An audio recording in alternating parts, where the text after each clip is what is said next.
Alright, so I'm back from my business trip. The guys have fit the clutch at Victoria Bodyworks. So here's the old one. So here's the clutch and flywheel. If I get any of this wrong, then please correct us and laugh. But the guys are explaining it, but they don't feel comfortable going on video. So this is the pressure plate, I believe. So these springs sort of squash everything together when you're off the clutch, and when you press the clutch pedal, it comes up like this and releases. So this wasn't too bad, but you can see some discoloration from the heat.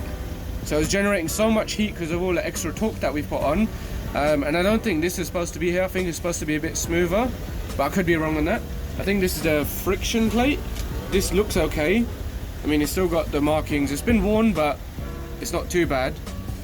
But this is what's just mash up, look. That's the flywheel. You're supposed to have, like, as far as I know, about this much play in it, maximum. Our one's just gone. And the guys are saying it's just fallen to bits. Just throw it in the bin. We're not going to bother keeping this because of the labour involved. Like taking it all apart, you're better off just getting it all done at one time.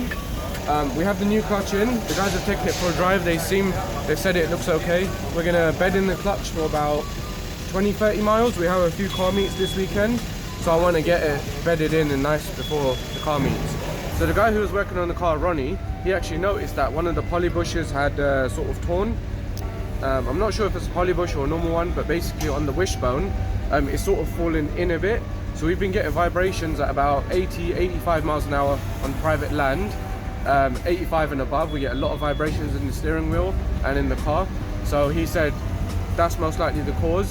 So we need to get that looked at as soon as possible, because when we take it on the track, we're obviously going to be doing a lot higher than 85. Car doesn't feel stable at high speeds, so we'll get that looked at as soon as possible as well.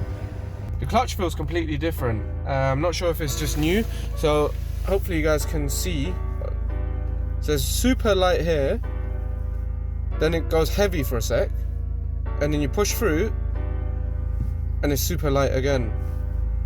So when you get a new clutch and flywheel in, you want to bed in your clutch, and what that means is you just want to drive it slowly, just very light use for about 50 miles. That should do. So around town driving, because you want to get it through all of the gears.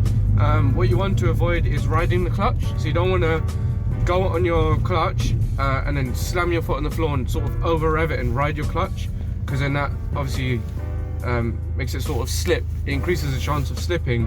So instead of gripping and then moving, it's sort of just doing that. It's all over the place. You also want to avoid putting your foot down very hard when you're in low revs, and you also want to avoid in high gears, like 5th or 6th gears, just putting your foot down really hard, because that requires a lot more force to get things moving. So again, it just increases the chance of it slipping. You want to bed it in so it can lock on how it needs to. We went for an RTS single mass flywheel clutch kit.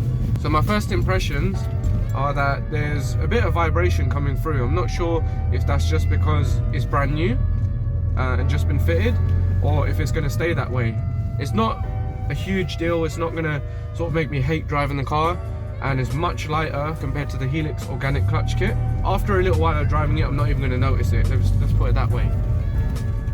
So I'm really happy with it so far. So don't forget to check out our next videos. So of course we'll be covering the meets that we go to, and we'll also be taking apart the headlights, seeing as we tried to fix them and I sort of broke them. So we'll be taking them apart, possibly doing a HID conversion.